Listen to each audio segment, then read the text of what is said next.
So I'd like to thank you for joining me today. I loved seeing your preview performance at the Boston Chicago concert, so I'm super excited to have you on. And so for the first part, can you please introduce yourself for those who don't know who you are? Absolutely. Hello, everyone. My name is Isaiah Bailey. I am currently a resident of in LA, excuse me, but getting ready to head out for the Broadway National Tour of the Phantom of the Opera, playing the role of the Phantom. That's awesome. And so you started performing at the age of 10 with the Wildwood Opera Camp and formally began training at the age of 14 at the Chotard Institute of Music. So how did these experiences get you into the art of performance and help shape the musician you are today? That's such a great question. Thank you. I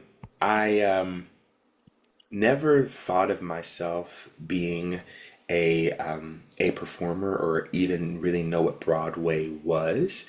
Growing up as a child, I grew up in church, and a lot of my what's the word exposure to music was through church and through gospel music, and that's where I learned how to sing, or learned that I had a gift of to sing.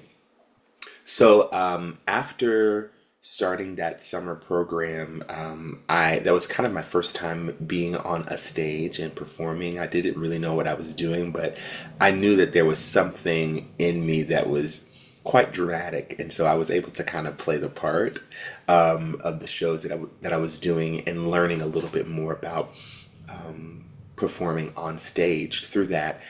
While I was studying at the Chotard Institute of Music, such an amazing program that started. I was one of the chartering, excuse me, students in that program, and I did that while I was also studying in high school.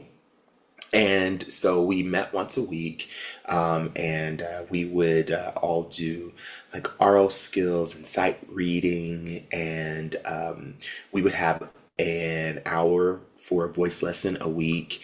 We would have like a 30-minute piano lesson as well. It was kind of like a conservatory style program while I was also in school. And so I was involved in my drama department at school, Little Rock Central High School. Go Tigers.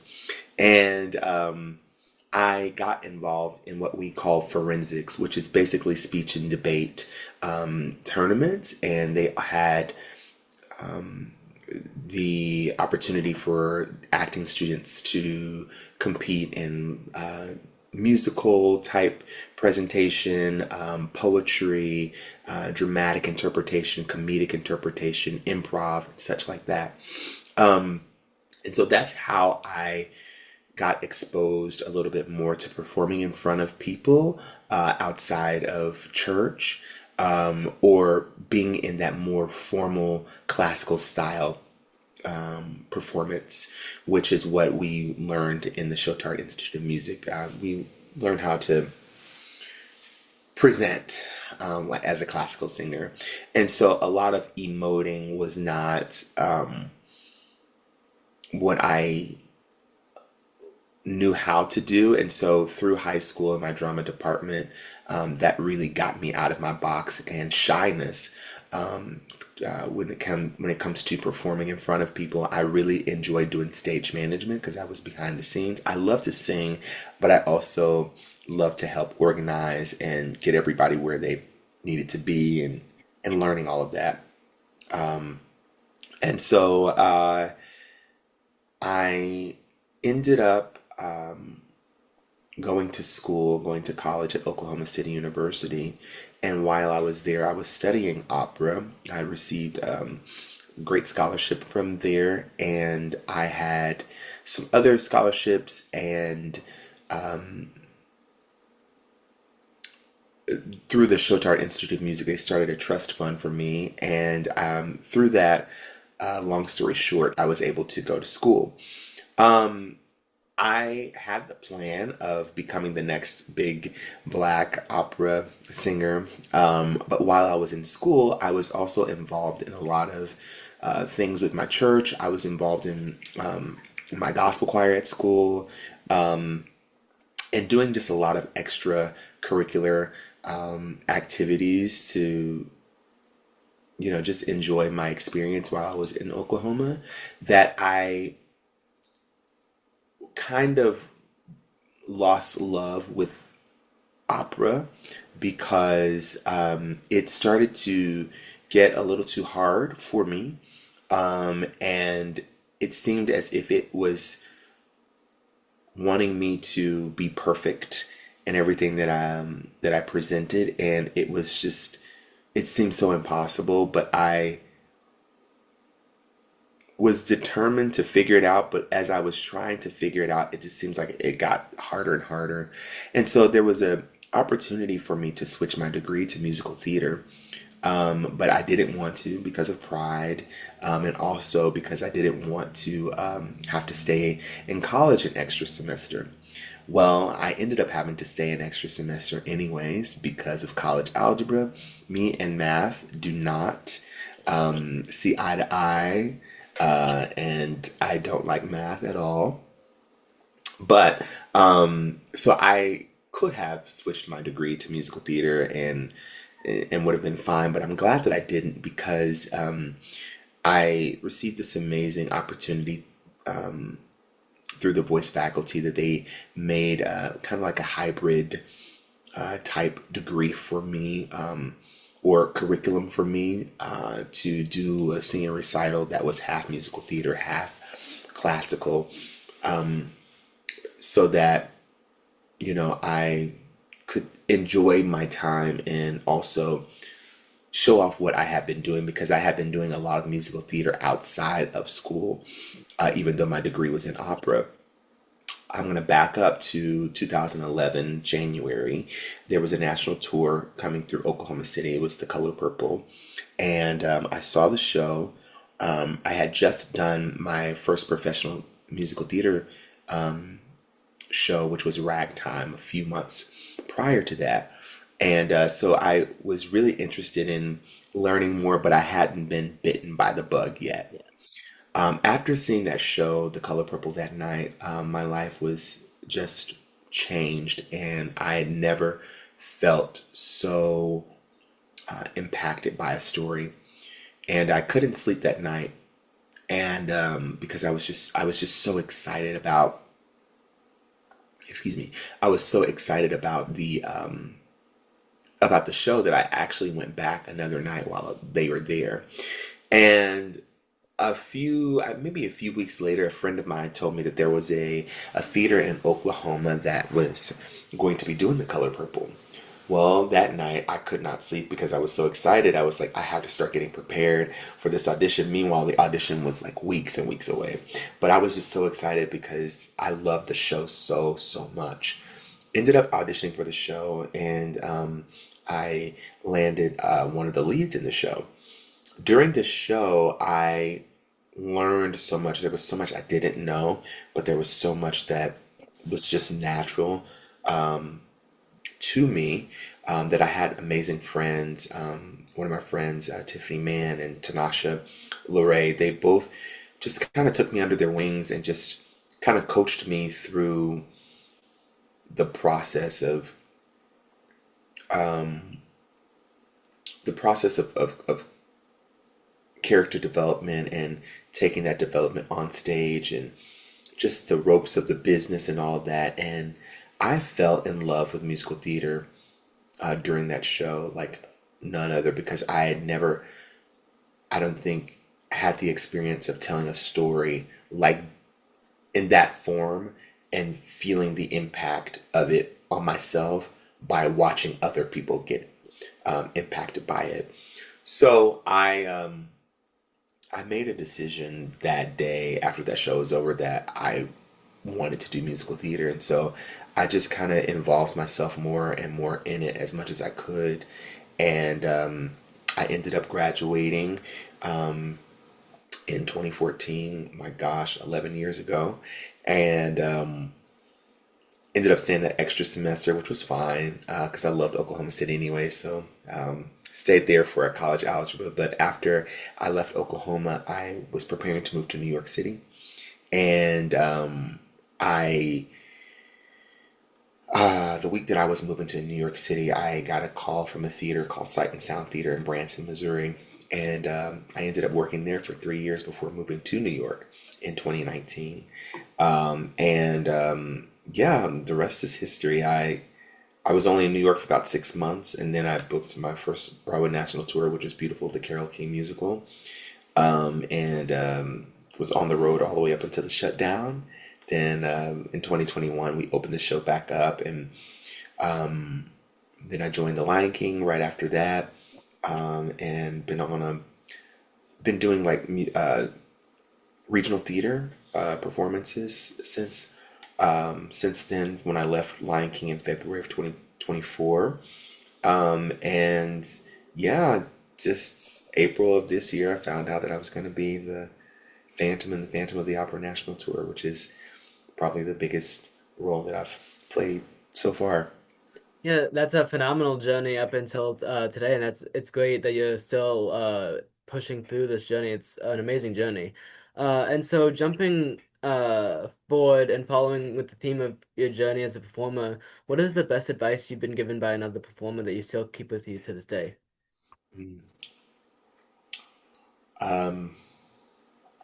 Take classes, take classes, take classes. Always keep learning, and surround yourself with other people that are wanting to grow and are kind. Kindness.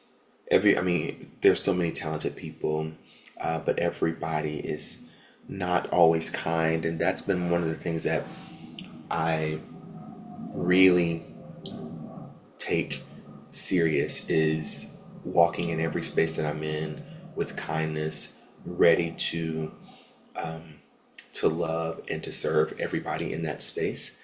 And I think that has, along with the gift that I've been given and how I've been able to hone my craft, I think that's why I've been working a lot. Is because I really work hard on my character and making sure that I operate professionally and with kindness. So that would be the best advice that I've received from other actors. If I could, I'd say like the advice that I give to other performers and especially younger performers is to remember that what you do is not who you are. It's an expression of who you are, and the opportunities that you have to express who you are through your art is beautiful. But if you are ever at a point where you lose that expression, lose your voice, or you can't dance anymore because your foot's broken, that you are not invaluable. You are still valuable because you yourself is the gift. And there's so much inside of you that is more valuable than the expression of the gift through dance, through art, through writing, whatever it may be.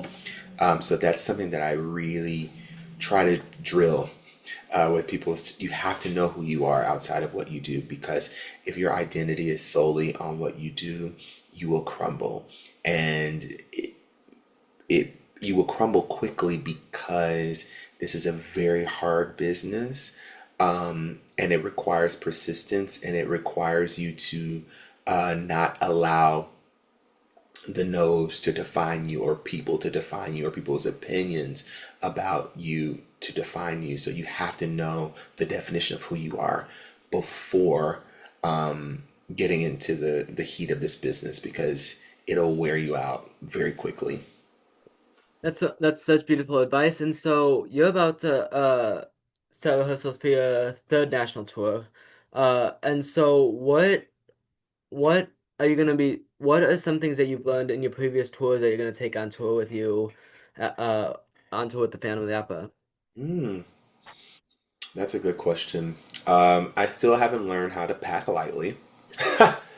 That is a lesson that I have not learned yet.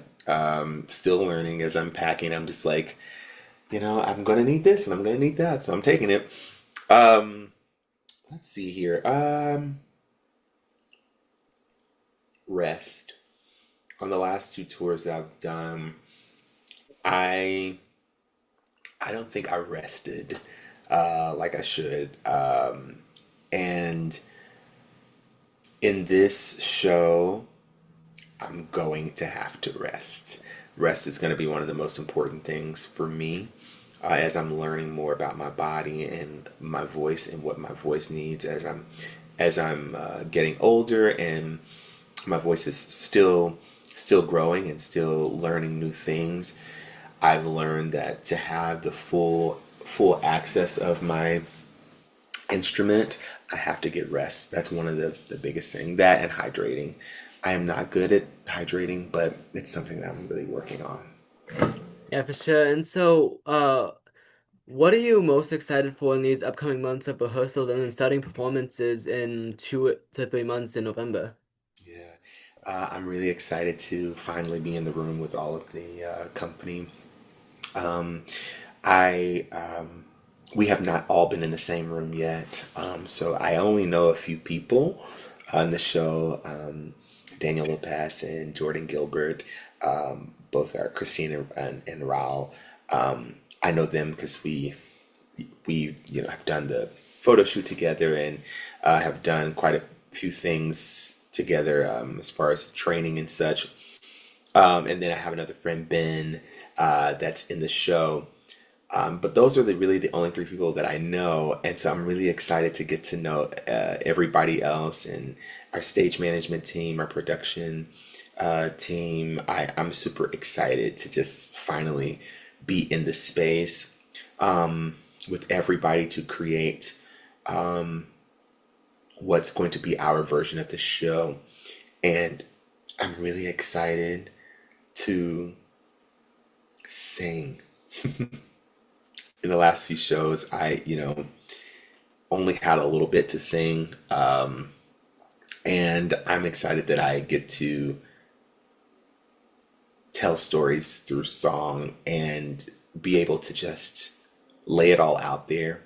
And I'm so excited for the acting and the storytelling and the the stretching that's going to happen to me because of this new role. It's going to be a stretch for me, which I'm so excited about.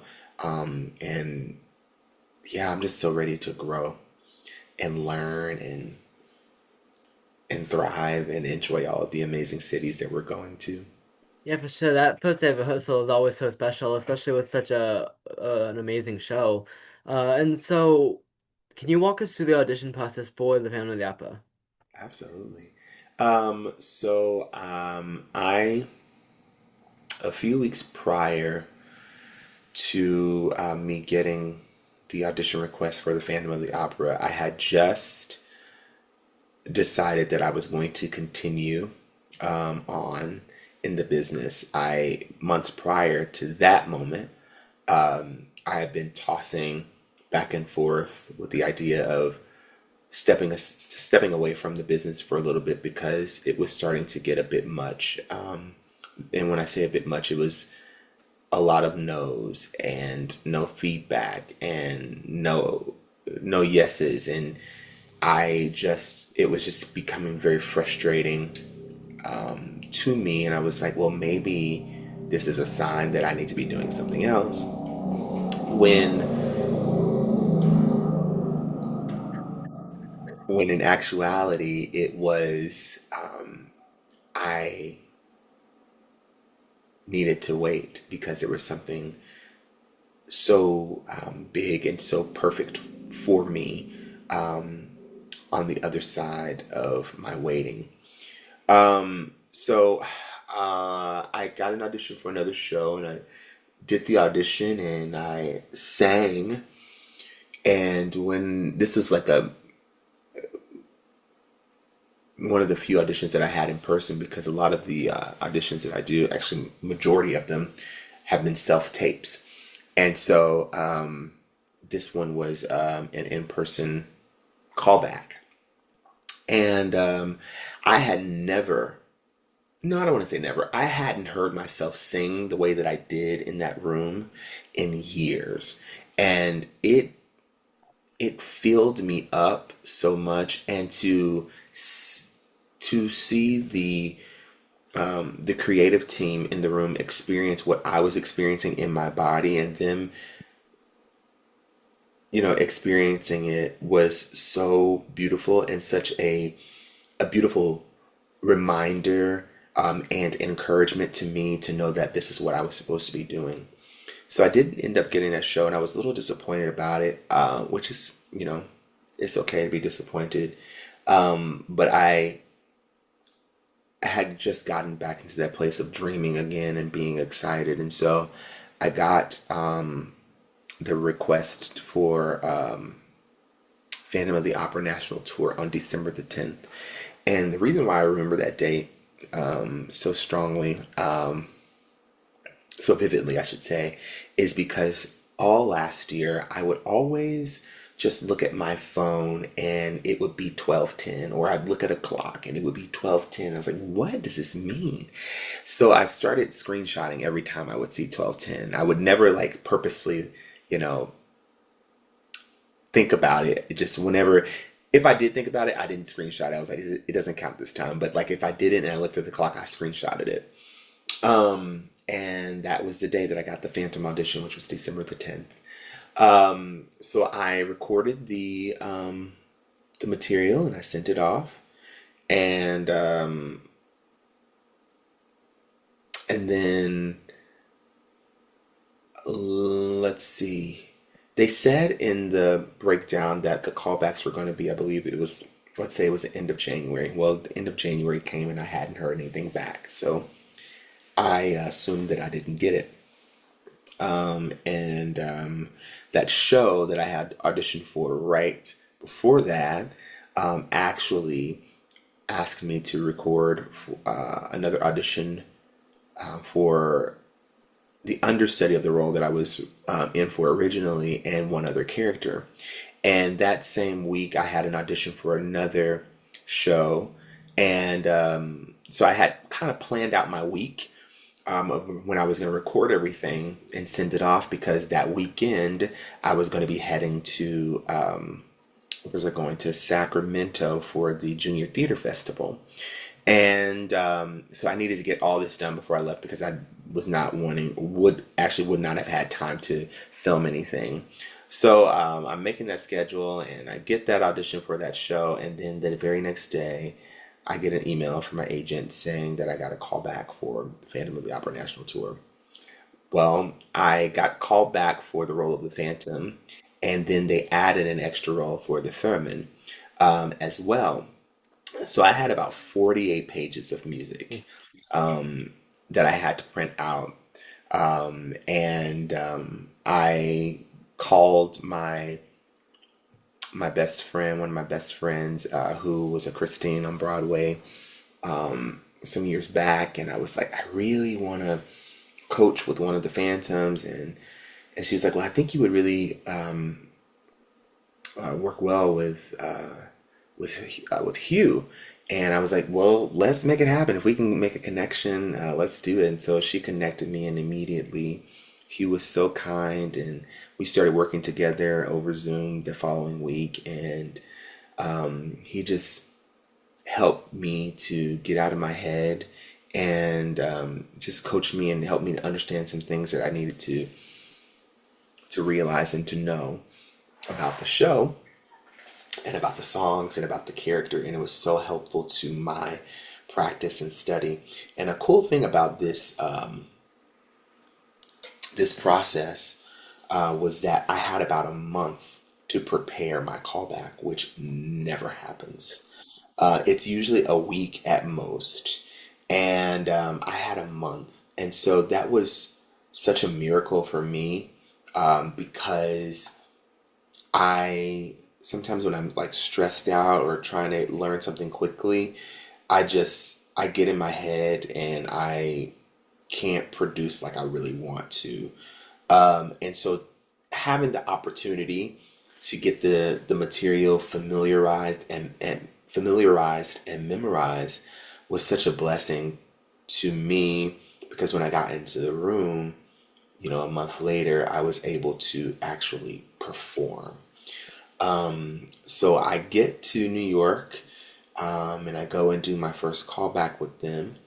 And I walk in the room, and it was such a beautiful moment for me because of how excited and how kind the creative team was when they saw me walk in the room. And I had to hold myself together because I almost cried because I hadn't had that in a very long time. And I hadn't had people excited to see me in a room based off of a self tape. And the affirmation and the yeah, I would say the affirmation and the confirmation that I was where I needed to be was just so beautiful and necessary for me. So I do the callback, and that callback we were going over time to the point that I wasn't able to get to the second character. And so they said, you know what, just don't worry about that. We're seeing you more so in this one. So we want to do a work session with you. How long are you in New York? And I was like, I'm here for the next few days. He said, okay, great. We will see you back here for a work session. And so the audition callback actually kind of became a work session. They were working with me in the room. And so that was really, really cool. So I walked out of that callback and I just sat in the lobby in the hallway and I just cried because I was just so grateful for that moment and so grateful for their affirmation and kindness. It was so huge for me. I did the work session and it was so beautiful and went back home, came back home to LA and yeah, I just prepped myself for the final callback. I found out that I got a final callback from that work session and yeah, I think I had like maybe 2 weeks more to kind of go through the material and get it in my body and I flew back to New York and did the final callback and then went back to LA and then I had to wait about 3.5 weeks to hear back, which was so hard. But at this moment, I had been asked to come back to Lion King to cover for them for a few weeks. And so I was in Tampa, Florida when I found out that I booked the national tour as the Phantom. Yeah, that's such a beautiful and awesome journey. But and now you're here, so now it's getting real, which is awesome. And so along with performing in many shows and being on a couple national tours, you've also performed in many concerts such as Porgy and Bess, Phoenix Best, Red, White, and Broadway, as well as performing with Patti LuPone and Kelly O'Hara. And so how has performing in these concerts helped you improve as a performer? Oh, that's a great question.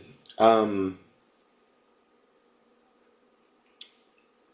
a lot of those concerts I've been a background singer for, and I would actually attribute the ability to do background work from my church upbringing, knowing how to blend, knowing how to blend contemporary style music. And in college and in all the choirs that I've been in, since I was a child, knowing the art of blending and knowing when to allow your voice to stand out a little bit more depending on the song and what the artist is looking for.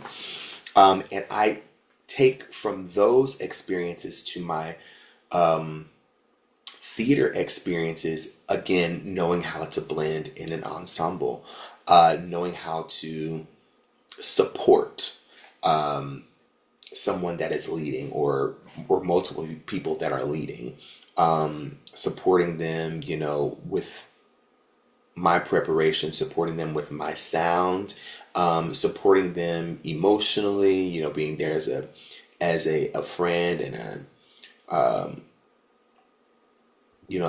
yeah, as a friend. That's something that's important to me too. Is connecting with people that I work with. And I think a lot of the your background singers have to be in connection with you, and I feel like having that, knowing I have taken that into my theater shows, to know that that it's important to connect with people, even if I don't see them quite a bit, if or I'm not on stage with them, but supporting them off stage as well is so important. That's awesome. So that actually wraps up the interview today. I'd like to thank you for joining me. Absolutely. Thank you for having me. Of course.